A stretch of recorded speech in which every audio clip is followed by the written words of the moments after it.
Well, hello everybody. It's Rika, licensed esthetician and aesthetics instructor in the state of Alabama. Hope everybody's doing well. Listen, I'm coming to you guys today to do somewhat of an educational video, informative video, just to inform consumers that are getting their brows waxed at nail salons or other spas and studios, just so you'll know what the Alabama State Board requires when you get this procedure done anywhere in the state.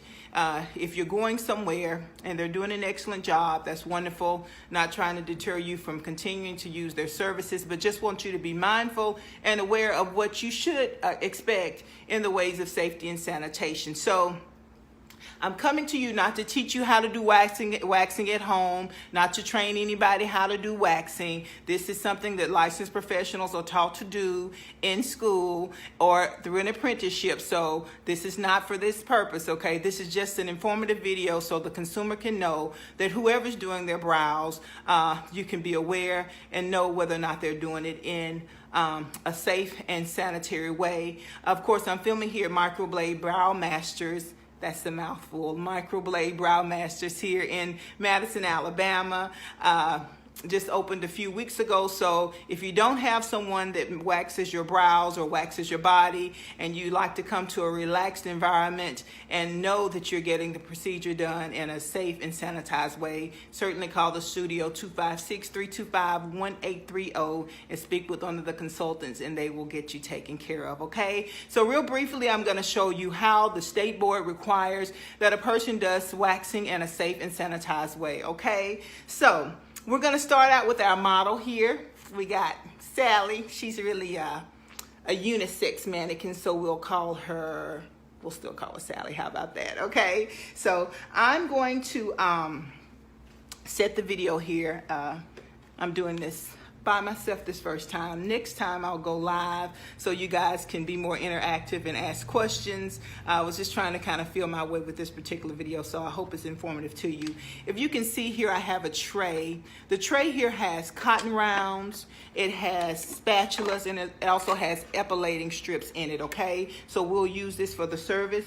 The primary thing with safety and sanitation is you want to make sure that your stylist or your esthetician, cosmetologist, nail professional, they should have also a waxing license. If they're waxing, they should not just be nail or manicurists and be waxing. First of all, if they're doing that, they're not licensed to be doing your brows, okay? Even if they do a good job, if they do not have the waxing license to go along with their manicurist license, then they are doing something illegal, okay? So you want to make sure that their hands are washed, and then also before they do skin-to-skin contact with you, that they have sanitized their hands.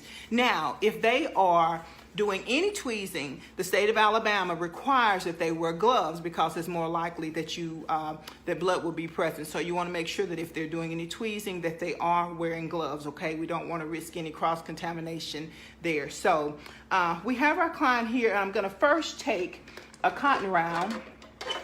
You could use a cotton swab, or you can use the antiseptic rounds that already have the antiseptic on them. But today I'm going to use the 91% antiseptic, 91% alcohol, and I'm going to clean the brow of my client, which is Sally here. I hope you can see her. We're going to work on the right brow. I'm going to go ahead and wipe her brow, okay? Then I'm going to toss that, and I'm going to take another cotton round, and I'm going to dry it, okay? So we want to remove any of the antiseptic residue that's left there. So I'm going to go ahead and dry that off. I'm going to go ahead and throw that away. The next step is I'm going to get ready to prepare to wax, okay?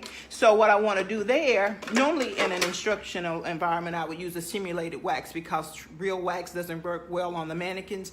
But today I have the wax here. GG is a well-accepted wax brand in the aesthetics community, but there are a number of waxes that people use. I prefer the GG brand here in Microblade Brow Masters, but there are a number of waxes that people may use. The main thing with the wax is you want to make sure that they check the temperature of the wax, okay? So they would dip their spatula into the wax and check the temperature by placing it on their wrist, okay? And so for us as an esthetician, we know if it's cool enough for our wrist, it should be cool enough for our client. So even with that, if I were to open up the wax and it's really liquefied, then that will let me know that it's probably too hot. Most wax warmers have a temperature gauge on them, and some of them do not. But most trained eyes can tell by the consistency of the wax whether it's too hot or not. But you still are to apply the wax to your wrist before you put it on your client. If you do not see that the stylist or the person that's doing your waxing do that, then they are breaking one of the state of Alabama's regulations. They are to check that. I'm gonna go ahead and remove that from my wrist. The wax temperature is perfectly fine. I'm gonna go ahead and sanitize my hands again. Safety and sanitation is of the utmost importance when you're doing waxing procedures, because even when you're not tweezing, when you're removing the hair from the follicle through waxing or tweezing, blood could be present during that time. So you want to make sure that you're sanitizing and that you are properly protecting yourself and your client, okay? So once I've checked the temperature, I'm going to get another spatula. I'm never going to double dip this spatula into the wax, okay? That is one of the most unsanitary things to do. I'm not going to take this in, break it off, and use this end and put it in there. Why? Because now, even though I've sanitized my hand, this end of the spatula is contaminated. So that is a no-no. You don't dip in there, put it on the client, and dip in there again. If they're doing that, that is terrible. You need to not participate in that activity, okay? So no double dipping. I'm going to sanitize again. Go ahead and get a spatula, a fresh spatula, okay? I'm going to dip that in my wax. And this is what I would use on my client. I'm going to go ahead and cover up my wax pot. Okay, so I have the wax on my spatula. I'm going to go ahead and apply it on my client at a 90-degree angle. I'm going to cover the whole span of the brow, putting the wax only where I want hairs removed, okay? So I'm going to go ahead and toss that. Take an epilating strip, place it on the wax. I'm going to apply pressure in the direction of the hair growth. So with the epilating strip, I apply the pressure in the direction of the hair growth. And what I want to do with my client, which a human can turn their hair to move, if you go to most studios, like a nail studio, they will have you sitting up most of the time. But if you go to a spa and you're in a relaxed environment, most of the time they will have you laying down to get this procedure done. So I'm going to hold the skin taut. In the aesthetics world, taut is the term we use for tight. You hold the skin taut, and I'm going to pull parallel to the skin. I'm not going to pull up. I'm not going to pull out. I'm going to push parallel to the skin in the opposite direction of the hair growth. So I'm going to take the end of the strip after I've stroked across it in the direction of the hair growth. I'm going to pull the end of the strip, punch it out that way. Okay, the opposite direction of the hair growth, okay? And then immediately I'm going to apply pressure to where I just pull those hairs from the follicle, because once those roots come out, those follicles are stimulated and sometimes a little irritated. And just by you applying a little pressure to that brow area will cause the brain to focus more on the touch versus what just was yanked out. So it kind of balances the pain, if you will. So I want to apply just a little bit of pressure there. The state board requires that after that, let me go ahead and sanitize before I grab another cotton round. The state board requires that after that, you antiseptic again. So after they do this, after they remove the hairs, they're supposed to come back with an antiseptic, okay? And then at the end of that, apply a post-epilating product. Gigi has a post-epilating product. Most waxing lines has a post-epilating product. Here at Brow Masters, we use Microblade Brow Masters Brow and Lash Serum. It is a serum developed specifically for thicker, fuller brows and lashes to help the hair, stimulate the hair follicles to grow thicker and fuller. But it also has an anti-inflammatory agent in it that we use, and we use it as our post-epilating product. So we just take a drop of it. Be mindful that when you're in a studio that nobody takes the wand or whatever they're using and puts it directly on whatever cloth that they're applying with, because that could be a method of cross-contamination. You want to make sure that there's no direct contact with the end of this dropper to the cotton round, okay? Or anything that they're using.